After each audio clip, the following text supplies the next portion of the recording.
చిన్ని serial today episode Madhu Maddy reception చాలా గ్రాండ్గా జరుగుతుంది. అప్పుడు చంటి ప్రమీల ఇలా రిసెప్షన్ డల్లుగా జరిగితే బాగుండదు, ఏదైనా ప్రోగ్రాం పెడదాం మధుకి మ్యాడీకి అనేసి అంటారు. అప్పుడు ప్రమీల మధుకి మ్యాడీకి ఇద్దరికి చెరొక దండ ఇస్తుంది. ఇచ్చి దూరం నుంచి ఒకరి మెడలో ఒకరు దండ పడేలా చేసుకోవాలి, ఎవరి మెడలో దండ పడేస్తే వాళ్ళకు ఎక్కువగా ప్రేమ ఉన్నట్లు అనేసి చెప్తుంది. అప్పుడు మధు మ్యాడీ అంటే నాకు ఇష్టం కాదా దేవుడా, ఎలాగైనా మ్యాడీ మెడలో పడాలనేసి కోరుకొని మధు మ్యాడీ మీద దండ విసిరేస్తుంది. అప్పుడు మ్యాడీ మెడ మీద దండ పడిపోతుంది. అప్పుడు అందరూ క్లాప్స్ కొడతారు. అంటే మధుకి మ్యాడీ మీద బాగా 100% లవ్ ఉంది అనేసి అందరూ నమ్ముతారు.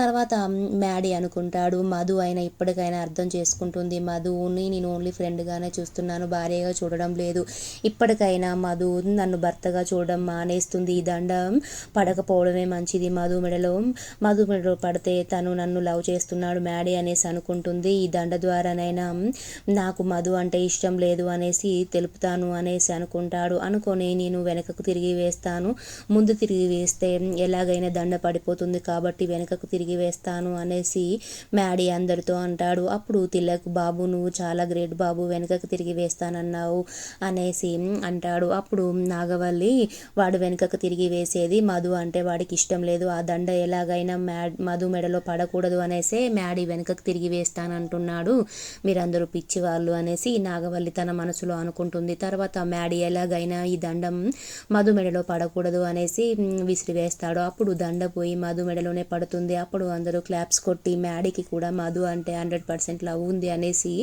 క్లాప్స్ కొడతారు. అప్పుడు మ్యాడీ ఏంటి నేను అసలు మెడలో పడకూడదని వేశాను కదా ఎలా పడింది అనేసి షాక్ అయిపోతాడు.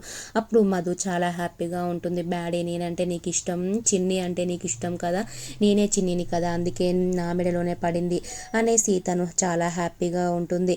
తర్వాత శ్రేయకి కోపం వస్తుంది. ఈ దండల ప్రోగ్రాం చూసి మా బావ తన మెడలో దండ వేయకూడదు అనుకుంటుంది, కానీ దండ పడడంతో చాలా కోపంగా ఉంటుంది శ్రేయ. తర్వాత నాగవల్లి మాత్రం కోపంగా ఉంటుంది, దండ పడొద్దు అనుకుంటే దండ పడింది ఏంటి మధు మెడలో అనేసి అనుకుంటుంది. తర్వాత లోహిత అక్కడే ఉంటుంది. అప్పుడు మధు లోహిత దగ్గరికి వచ్చి, లోహి నువ్వే కదా కూల్ డ్రింక్లో ఏదో కలిపి నాకు ఇద్దామనుకున్నావు అనేసి అంటుంది. అప్పుడు లోహిత నేనెందుకు నీ కూల్ డ్రింక్ ఇద్దామనుకున్నాను అనేసి అంటుంది. అప్పుడు మధు నువ్వే ఇచ్చావా కూల్ డ్రింక్ నేను చూశాను అనేసి అంటుంది. నీకు అయినా నాగవల్లి అంత ప్రేమగా ఇచ్చిన కూల్ డ్రింక్ నువ్వెందుకు తాగలేదు, పడబోసావెందుకు అనేసి అంటుంది. అప్పుడు లోహిత నేనెందుకు పడబోసాను, తాగాను అనేసి అబద్ధం చెప్తుంది. అప్పుడు మధు తన ఫోన్లో రికార్డ్ చేసిన వీడియో చూపిస్తుంది. లోహిత కూల్ డ్రింక్ని చెట్టుకి పోస్తుంది. అప్పుడు మధు చూసావా నేను సాక్ష్యంతోనే నిన్ను దొరకబట్టుకున్నాను, నువ్వే ఆ కూల్ డ్రింక్లో ఏదో కలిపావు, నేను అది తాగి నా స్టమక్ అప్సెట్ చేయాలని నువ్వు అనుకున్నావు, ఇలాంటి వేషాలు నా దగ్గర అస్సలు చేయకు అనేసి అంటుంది. అప్పుడు లోహిత శ్రేయ చెప్తేనే నేను చేశానంటుంది. అప్పుడు మధు శ్రేయ చెప్పిందో నువ్వే శ్రేయకు చెప్పావో నాకు తెలియదు, ఇంకొకసారి నా తెరువుకు వస్తే మాత్రం అస్సలు బాగుండదు, నువ్వు ఇలా చేసావని నాగవల్లి ఆంటీకి చెప్తాను, నా దగ్గర జాగ్రత్తగా ఉండు అనేసి వార్నింగ్ ఇచ్చిపోతుంది. అప్పుడు లోహిత మధు నువ్వు సాక్ష్యాలు కూడా సేకరిస్తున్నావా, ఇంకొకసారి సాక్ష్యం లేకుండా చేస్తాను నేనేది చేసినా అనేసి తను అనుకుంటుంది. తర్వాత ప్రమీల అందరినీ పిలుస్తుంది, పిలిచి కపుల్స్కి ఒక ప్రోగ్రాం పెడుతుంది. నాగవల్లికి, అలాగే దేవాకి, లోహికి, అలాగే వరుణ్కి, అలాగే సుబ్బుకి, అలాగే స్వరూపకి అందరికీ ప్రోగ్రాం పెడుతుంది.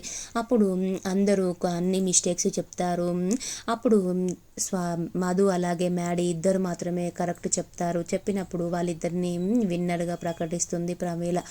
ప్రకటించి అప్పుడు మినిస్టర్ గారు అయినటువంటి రంగనాథరావు గారిని పిలిచి వాళ్ళకి గిఫ్ట్ ఇప్పిస్తుంది, ఒక ప్లాంట్ మొక్కని ఇప్పిస్తుంది. అప్పుడు పూలకుండిని ఇస్తుంటే లోహిత ఒక పూలకుండి కోసమైనా ఈ ప్రోగ్రాం పెట్టారా అంటే అంటుంది. అప్పుడు ప్రమీల ఈ పూలకుండి సంవత్సరానికి ఒక్క పువ్వు మాత్రమే పూస్తుంది, ఆ పువ్వు ఎవరికి ఇస్తే వాళ్ళు చాలా ఆనందంగా ఉంటారు అనేసి చెప్తుంది. అప్పుడు చంటి మ్యాడీ బావ మా అక్కకే ఇస్తాడు, ఇంకెవరికి ఇస్తాడు అనేసి అంటాడు. అప్పుడు అందరూ చాలా హ్యాపీగా ఉంటారు. తర్వాత లోహిత మాత్రం కోపంగా ఉంటుంది, మధుని ఎలాగైనా దెబ్బ దెబ్బ కొట్టాలి అనేసి అనుకుంటూ ఉంటుంది. తర్వాత తిలక్ అలాగే దేవ ఇద్దరు బయట ఉంటారు. అప్పుడు ఒక ఆవిడ వచ్చి నమస్కారం అనేసి తిలక్కు చెప్తుంది. అప్పుడు దేవకు చెప్పాడేమో అనేసి నమస్కారం అమ్మ అనేసి అంటాడు. అప్పుడు తిలక్ ఆ మర్యాదలు నీకు కాదు నాకు చేశారు, నాకు నమస్కారం అనేసి పెట్టారు, నీకు కాదు అనేసి తిలక్ అంటాడు. అప్పుడు దేవ దించుతాను, నీ మర్యాదలన్నీ దించుతాను, తొందరలోనే దించుతాను అనేసి దేవ తిలక్తో అంటాడు. తిలక్ చూద్దాంలే నువ్వు దించుతావో నేనే నిన్ను దించుతాను అనేసి తను కూడా అంటాడు. అనేసి ఇద్దరు లోపలికి వెళ్ళిపోతారు. తర్వాత రిసెప్షన్ జరుగుతూ ఉంటుంది. అప్పుడు హాఫ్ టికెట్ లోపలికి వస్తాడు. వచ్చిన తర్వాత నాగవల్లి చూస్తుంది. హాఫ్ టికెట్ నువ్వు చిన్నితో మాట్లాడనని ఆతృతగా ఉన్నావు కదా, ఎలాగైనా నీకు ఒక ఛాన్స్ ఇప్పిస్తాను చిన్నితో మాట్లాడడానికి, అంటే మధుతో మాట్లాడడానికి అని ఒక వెయిటర్ని పిలిచి తనతో మాట్లాడి చెప్తుంది.